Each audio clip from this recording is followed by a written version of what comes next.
Imagine this. You're the king of a small, fragile nation. Around you, a nightmare is unfolding. 185,000 soldiers, part of the most fearsome military force the world has ever seen, are marching straight towards your city.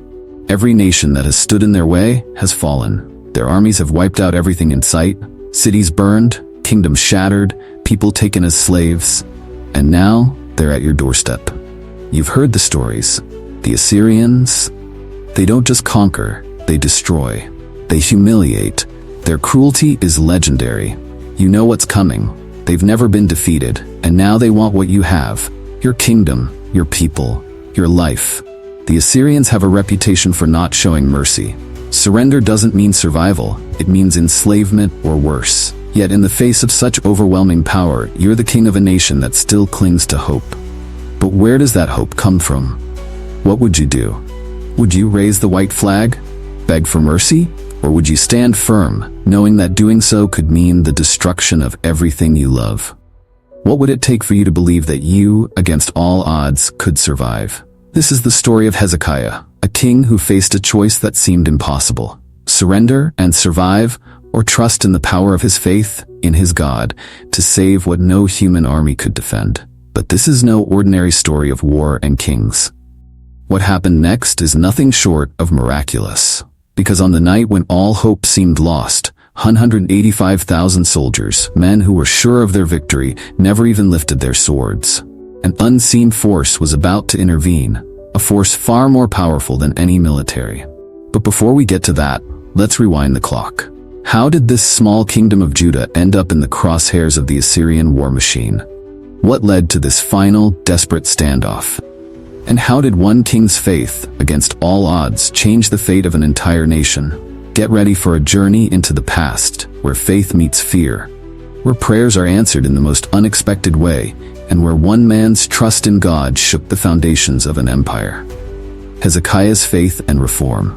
Before Hezekiah came to power, the kingdom of Judah was on a path of spiritual decay.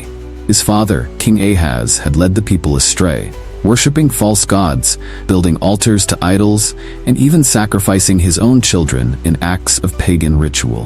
The once great legacy of King David seemed like a distant memory.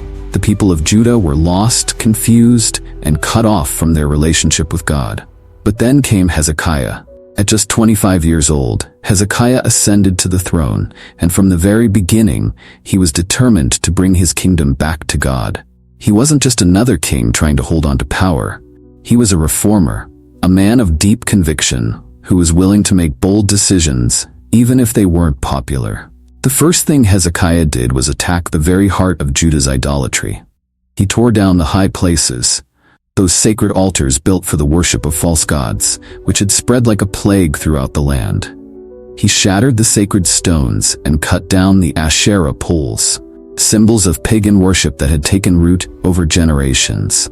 And in one of his boldest moves, he destroyed the bronze serpent, a relic that had once been used by Moses to heal the Israelites in the wilderness, but had since become an object of idol worship.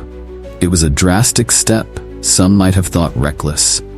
After all, the bronze serpent was part of their history. But for Hezekiah, it was a symbol of how far the people had fallen. They were no longer looking to the God who had delivered them out of Egypt. Instead, they were worshiping the symbols, the objects, the idols, and Hezekiah knew that if the people were going to survive, they needed to return to the true source of their strength, God. But this wasn't just a superficial change. Hezekiah's reforms ran deep. He reopened the doors of the temple, which had been neglected and desecrated for years under his father's reign. He called the priests and Levites back to their duties, reinstituting the sacrifices and prayers that had been abandoned. He gathered the people of Judah and even invited their northern neighbors from Israel to come and celebrate the Passover together for the first time in years. Hezekiah was calling his people back to God. And it was more than just words. It was action, bold, uncompromising action. He wasn't afraid to do what was necessary, even when it meant going against generations of established tradition. But Hezekiah's strength didn't come from himself. It came from his unwavering faith in God. Unlike so many kings before him who had sought alliances with foreign nations or relied on their own military strength, Hezekiah put his trust in something far greater. 2 Kings 18 verse 5 tells us, Hezekiah trusted in the Lord, the God of Israel. There was no one like him among all the kings of Judah, either before him or after him. This trust wasn't just blind faith. It was the result of a life devoted to following God's commands. Hezekiah knew the history of his people. He knew how God had delivered them time and time again, from the days of Moses to the reign of King David. And Hezekiah believed that the same God who had been faithful to his ancestors would be faithful to him and his people. But faith is often tested, and Hezekiah's faith would soon be put to the ultimate test. After years of reform, after restoring worship and renewing the covenant with God, a dark cloud began to loom on the horizon. The kingdom of Israel, Judah's northern neighbor, had already fallen to the might of Assyria. The once great northern tribes of Israel had been taken into exile, scattered across the empire. And now, the king of Assyria had set his sights on Judah. The Assyrians were unstoppable. Their armies were the most feared in the ancient world, known for their brutality and merciless conquest. No kingdom had been able to stand against them. One by one, nations had fallen before their might. And now, they were coming for Jerusalem. But Hezekiah wasn't like the kings who had come before him. He wasn't about to bow before the might of an empire. He wasn't about to let fear dictate his actions. He had spent his reign bringing his people back to God. And now, more than ever, he would need that faith to carry them through. As the Assyrian forces loomed ever closer, Hezekiah prepared his people for what would be the greatest test of their faith. He knew what was coming. The question was, would the God he had so faithfully served now come to their rescue? The threat of Assyria. The Assyrian Empire at the time, it was the most feared military force in the world. Their armies were known not just for their size, but for their cruelty. They didn't just defeat their enemies, they destroyed them, leaving a trail of devastation wherever they went. Kingdom after kingdom fell to their swords, their walls crumbled under the might of Assyrian siege engines, and their people were either slaughtered or taken into slavery. No one had stood against them, no one had survived their wrath. And now they had their eyes set on Jerusalem. By this time, the kingdom of Israel, Judah's northern neighbor, had already fallen. Its people were taken into exile, scattered across the Assyrian Empire, never to return to their homeland. The Assyrians, under the leadership of King Sennacherib, were unstoppable. They were brutal conquerors who left no kingdom untouched, and now they were coming for Judah. Word spread quickly in Jerusalem. The Assyrians had conquered every fortified city in Judah. One by one, the cities fell, and as they did, fear gripped the hearts of the people. The walls of Jerusalem might have been high, but the people inside felt vulnerable, knowing that the enemy was getting closer every day. As the Assyrian army approached, the people began to wonder, how could they possibly survive? No kingdom had been able to resist the Assyrians. No king had stood against them and lived to tell the tale. The soldiers of Judah were no match for the highly trained and battle-hardened warriors of Assyria. They knew what the Assyrians were capable of, and it terrified them. But Hezekiah did not waver. Even as his people grew more fearful, Hezekiah remained steadfast in his faith. He refused to submit to Assyria, knowing that surrender meant destruction. But with each passing day, the situation grew more desperate. The Assyrians were closing in, and the people began to lose hope. They questioned Hezekiah's decision not to surrender. What good was faith if it meant certain death? The Assyrian king, Sennacherib, sent messengers ahead of his army to Jerusalem. These messengers came not just with threats, but with a carefully crafted message meant to break the spirit of the people. Sennacherib wanted them to know that their situation was hopeless. The messengers stood before the walls of Jerusalem, calling out to Hezekiah's officials and the people of the city. They spoke loudly so that everyone could hear, soldiers, citizens, and even the women and children inside the walls. "Do not let Hezekiah deceive you," they cried. "He cannot save you from our hand. Do not let him persuade you to trust in the Lord when he says, 'The Lord will surely deliver us.' Has the God of any nation ever delivered his land from the king of Assyria?" The words echoed through the city, and the people listened. How could they not? The Assyrians had conquered every kingdom they had set out to destroy.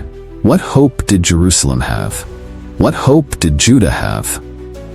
The gods of the other nations had failed to protect their people. What made Hezekiah think his God would be any different? But that wasn't all.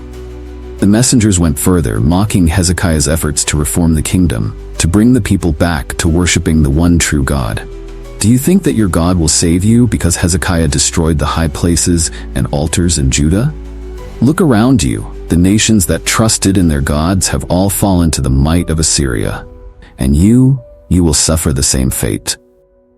Fear spread like wildfire through the city. The people began to question Hezekiah. Perhaps the messengers were right. Perhaps Hezekiah had gone too far in his reforms. After all, hadn't he torn down the places where they used to worship? Could it be that God was punishing them for Hezekiah's actions? The Assyrian messengers didn't stop there. They offered a way out. "Make peace with us," they called out. "Open the gates, surrender, and we will spare you. You will live in peace, and we will take you to a land like your own. You will have food, water, and safety. Choose life, not death." The offer was tempting. The people of Jerusalem knew what was coming. If they resisted, they would face siege warfare. Months, possibly years of starvation, disease, and eventual death. Surrendering would at least guarantee their survival, or so they thought. But Hezekiah wasn't convinced. He knew the Assyrians couldn't be trusted. Surrender wasn't the answer, and he wasn't willing to hand over his kingdom so easily. Instead, he did what he had done throughout his reign. He turned to God. Hezekiah entered the temple, the very house of God that he had restored, and there, in desperation, he prayed. He laid his situation before the Lord, knowing that only God could save them now. Hezekiah's prayer wasn't just a plea for deliverance, it was a declaration of faith. "O Lord, the God of Israel, you alone are God over all the kingdoms of the earth. You made heaven and earth. Now, O Lord our God, deliver us from the hand of Sennacherib, so that all the kingdoms of the earth may know that you alone, O Lord, are God." In that moment, Hezekiah wasn't just asking for military victory. He was asking for God to show his power to the world, to prove that he alone was sovereign over all nations. Hezekiah's faith, tested and tried, was stronger than ever. The people of Judah were at a crossroads. Would they trust their king, a man who had led them back to God, or would they give in to the fear that had gripped their hearts? The Assyrian threat was real, and their army was unstoppable. The question wasn't if the Assyrians would attack, it was when. The fate of Jerusalem and of Judah hung in the balance. Hezekiah's desperate move. The situation in Jerusalem was growing more dire by the day. With the Assyrian army closing in, King Hezekiah was running out of options.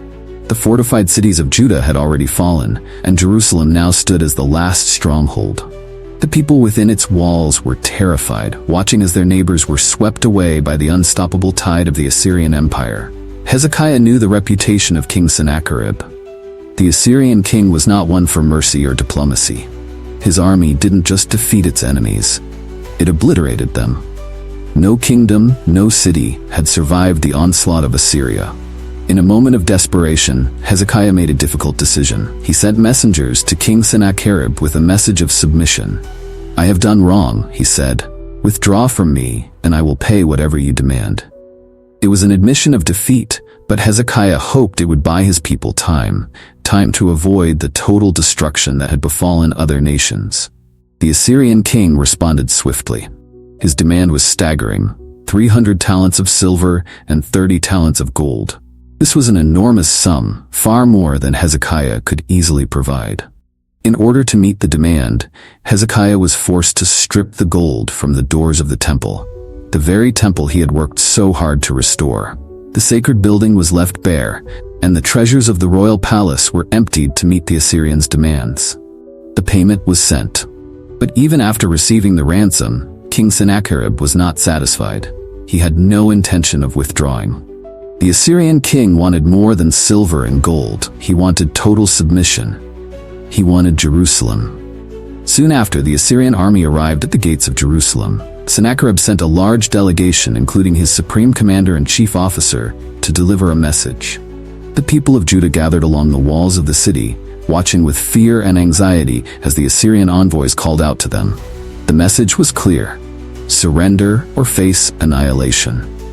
The Assyrian commander addressed the people in their own language, ensuring that everyone, soldiers, citizens, and even children could understand the gravity of the situation. "Do not let Hezekiah deceive you," he warned. "He cannot save you. Do not let him persuade you to trust in the Lord, saying, 'The Lord will surely deliver us.'" The commander mocked Hezekiah's faith. "Has any god of any nation ever delivered his land from the hand of the king of Assyria? Where are the gods of Hamath, Arpad, and Sepharvaim? Have they rescued Samaria from my hand? Who of all the gods of these countries has been able to save his land from me? How then can the Lord deliver Jerusalem from my hand?" The people were silent. They had been instructed by Hezekiah not to respond, but the words of the Assyrian commander weighed heavily on their hearts. Fear began to spread. The Assyrians had crushed every kingdom that stood against them. What hope did Jerusalem have? Hezekiah's officials, Eliakim, Shebna, and Joah, tore their clothes in despair. They returned to the king with the grim news: the Assyrians were not backing down. They had accepted the ransom, but they wanted total control. The situation seemed hopeless. When Hezekiah heard the report, he too tore his clothes, a sign of deep mourning and distress. But instead of giving in to despair, Hezekiah did something that set him apart from other kings. He turned to God. Dressed in sackcloth, Hezekiah went to the temple of the Lord. There, in the house of God, he poured out his heart in prayer. He knew that no amount of gold or silver could save his people. No human alliance or military strategy could stand against the might of Assyria. Only God could intervene now. In his desperation, Hezekiah sent messengers to the prophet Isaiah, the man of God who had guided him in the past. The message was simple, but urgent. "This day is a day of distress, rebuke, and disgrace. The children have come to the point of birth, but there is no strength to deliver them. Pray for the remnant that still survives." Hezekiah's prayer was not just a request for help, it was a plea for God to defend his own honor. The Assyrian commander had not only mocked Hezekiah, but he had blasphemed against the living God, questioning his power and authority. This was not just a military conflict, it was a spiritual battle, a test of faith in the face of impossible odds. Isaiah responded with a message from the Lord. "Do not be afraid of what you have heard," Isaiah said. "Those words with which the servants of the king of Assyria have blasphemed me, I will send a spirit upon him so that when he hears a certain report, he will return to his own country. And there I will cut him down with the sword." It was a message of hope, but the threat still loomed large. The Assyrian army was camped outside the city, ready to lay siege to Jerusalem. The people of Judah were on the edge of despair, unsure if deliverance would come. But Hezekiah held firm in his faith. He had done all that he could. He had led his people back to God. He had torn down the idols, restored the temple, and called his nation to repentance. Now, he would have to trust that God would fight for them. The tension in Jerusalem was unbearable. The people waited, watching the enemy encampment, wondering if the God of Israel would save them, or if they were destined to meet the same fate as so many other nations before them. The stage was set for a confrontation unlike any other. Hezekiah had done everything in his power, and now only a miracle could save them. Isaiah's prophecy. As the Assyrian army encircled Jerusalem, the people inside the city walls were trapped in a cycle of fear and anxiety. Supplies were running low, and morale was even lower.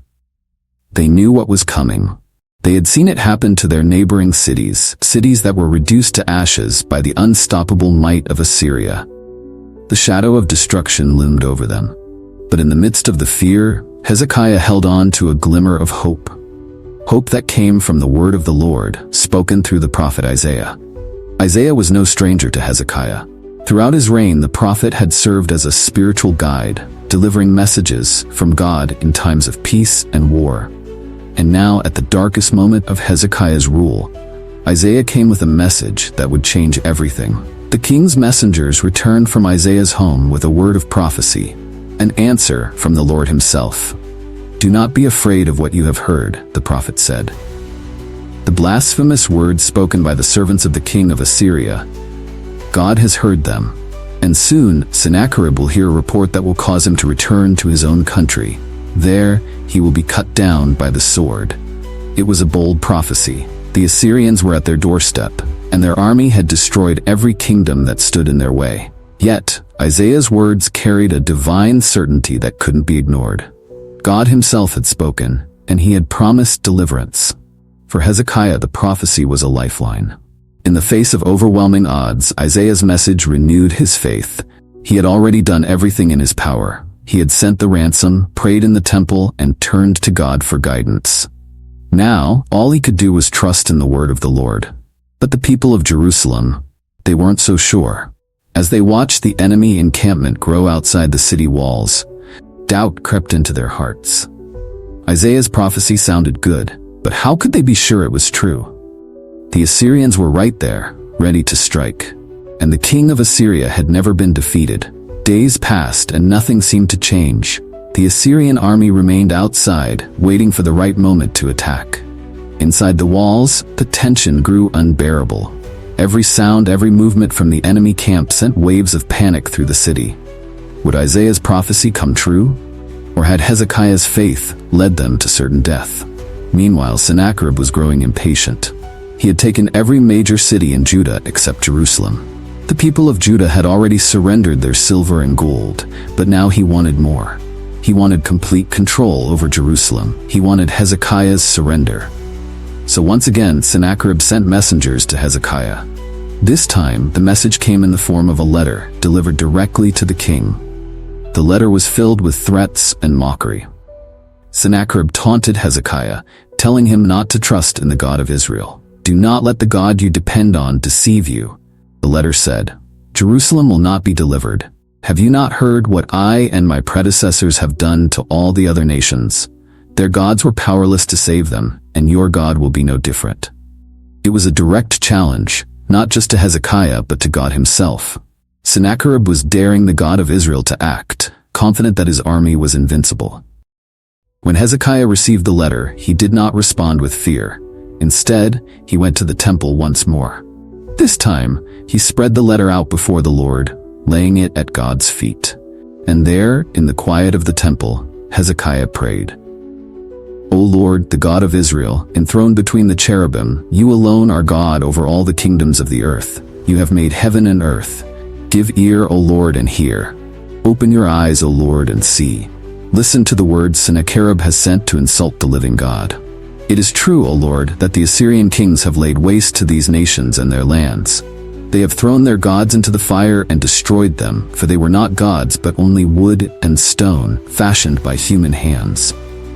Now, O Lord our God, deliver us from his hand, so that all the kingdoms of the earth may know that you alone, O Lord, are God. It was a prayer of surrender, not surrender to Assyria, but to God. Hezekiah was placing the fate of his kingdom entirely in the hands of the Lord. He knew that no human power could save them now. Only God could deliver Jerusalem. And God heard his prayer. That very night, the Lord sent a message to Isaiah. Tell Hezekiah, God said, that I have heard his prayer concerning Sennacherib. The king of Assyria will not enter this city or shoot an arrow here. He will not come before it with shield or build a siege ramp against it. By the way that he came, he will return. I will defend this city and save it, for my sake and for the sake of my servant David. God's promise was clear. Hezekiah and the people of Jerusalem would not need to fight.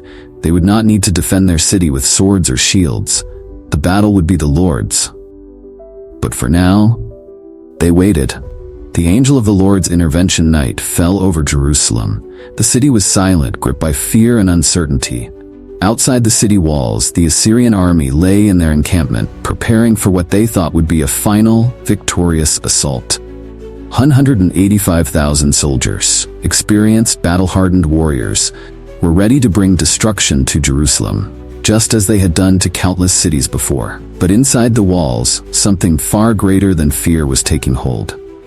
Hezekiah had prayed. The prophet Isaiah had delivered God's promise. And now the people of Judah waited. They didn't know how God would act. They didn't know when. But Hezekiah believed. He trusted in the word of the Lord. And that night, the Lord answered. In the dead of night, when the city was at its most vulnerable, when the Assyrian soldiers slept soundly, certain of their victory, something extraordinary happened. The Bible tells us that the angel of the Lord went out into the Assyrian camp. In a single night, 185,000 Assyrian soldiers were struck down. Without a single sword being raised by the people of Judah, without a single arrow being fired from the walls of Jerusalem, the Assyrian army was defeated. The people of Jerusalem awoke the next morning to an unbelievable sight. The vast Assyrian encampment that had surrounded them was now a graveyard. Bodies lay scattered across the battlefield, lifeless. The army that had threatened to destroy them had been wiped out, not by human hands but by the hand of God. There was no sound of battle, no clash of swords, no struggle. It was as if the enemy had simply vanished in the night, leaving behind only silence and death. The people of Judah could hardly believe their eyes. The soldiers who had once filled them with terror were now gone. Sennacherib, the mighty king of Assyria, a man who had mocked God and blasphemed against his name, was forced to retreat. He had no choice. His once invincible army had been decimated. Humiliated and broken, he returned to his capital, Nineveh, in shame. But the story doesn't end there. Sennacherib, who had boasted that no god could stand against him, would soon learn that there is one true God, one who does not tolerate pride and arrogance. Not long after his return to Nineveh, while worshipping in the temple of his god Nisroch, Sennacherib met a grim fate. His own sons rose up against him and struck him down with the sword. The king, who had once ruled over the most powerful empire on earth, was killed in the very temple where he had sought refuge. The defeat of the Assyrian army wasn't just a victory for Hezekiah and the people of Judah. It was a declaration to the world. The God of Israel, the God of Abraham, Isaac, and Jacob, had shown his power. He had proven that no army, no king, and no empire could stand against him. For Hezekiah, it was the ultimate vindication of his faith. He had trusted in God when all seemed lost. He had led his people back to the Lord, tearing down the idols and restoring true worship in Judah. And now, in their darkest hour, God had delivered them in a way that no one could have imagined. This miraculous victory wasn't just about saving Jerusalem. It was about showing the world that God is sovereign over all nations. Hezekiah's prayer had been answered, not just for the sake of Judah, but so that all the kingdoms of the earth would know that there is only one true God. For the people of Judah, the defeat of the Assyrians was a moment of awe and reverence. They had witnessed the impossible. They had seen the hand of God move in their midst. The same God who had parted the Red Sea, who had brought down the walls of Jericho, had now brought down the mighty Assyrian army without a single sword being drawn. The story of Hezekiah and the angel of the Lord spread far and wide. It became a symbol of God's faithfulness, of his power to save those who trust in him. It was a story that would be told for generations, a reminder that no matter how great the enemy, no matter how impossible the odds, God is greater. But the victory wasn't just a story for the people of the past. It's a story for us today. It's a reminder that, like Hezekiah, we too will face moments of overwhelming fear and uncertainty. There will be times when the challenges before us seem insurmountable, when we feel surrounded by enemies, whether they are physical, emotional, or spiritual. In those moments, Hezekiah's story reminds us to turn to God, to lay our burdens at his feet, to trust that he is in control, even when everything around us seems hopeless. And just as he delivered Jerusalem, he can deliver us in ways we may not expect, in ways that are beyond our understanding. The angel of the Lord came in the dead of night, at the moment when all hope seemed lost, and brought a victory that no one could have foreseen. And so, we are called to trust in the God who fights our battles for us, who goes before us, even when we cannot see the way. The story of Hezekiah isn't just a story of the past. It's a story of faith that lives on, a testament to the power of God to deliver his people, both then and now. Conclusion and lessons. The story of Hezekiah is more than just a tale of military victory. It's a story of unwavering faith, of trusting in God when everything seemed hopeless.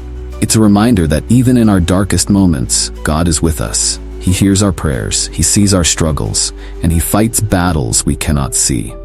Hezekiah faced impossible odds. Surrounded by an army that had crushed every nation in its path, he could have given in to fear. He could have surrendered as so many others had before him.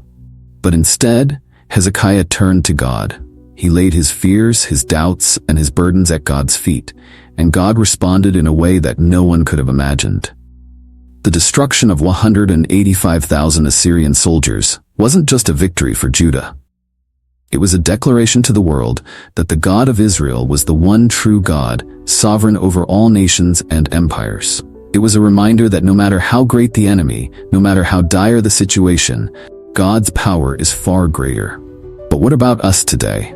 Hezekiah's story speaks to every one of us who has ever felt overwhelmed, surrounded by obstacles we can't overcome on our own. Like Hezekiah, we're called to trust in God, to turn to Him in prayer, and to believe that He can deliver us in ways we can't foresee. It's easy to be overwhelmed by the challenges in our lives, to feel as if the walls are closing in, just like the people of Jerusalem. Sometimes, we may feel like we are facing our own version of the Assyrian army, forces beyond our control. But Hezekiah's story reminds us that no matter how great the challenge, no matter how powerful the enemy seems, God is still in control. He fights for us, even when we can't fight for ourselves. So the next time you feel surrounded by challenges, remember Hezekiah's faith. Remember that God is still the same, yesterday, today, and forever. And remember that the same God who delivered Jerusalem can deliver you, no matter how impossible your situation seems. If this story has inspired you, don't forget to like this video, subscribe to the channel, and share it with others who need a reminder of God's power and faithfulness. Thank you for watching, and may God bless you.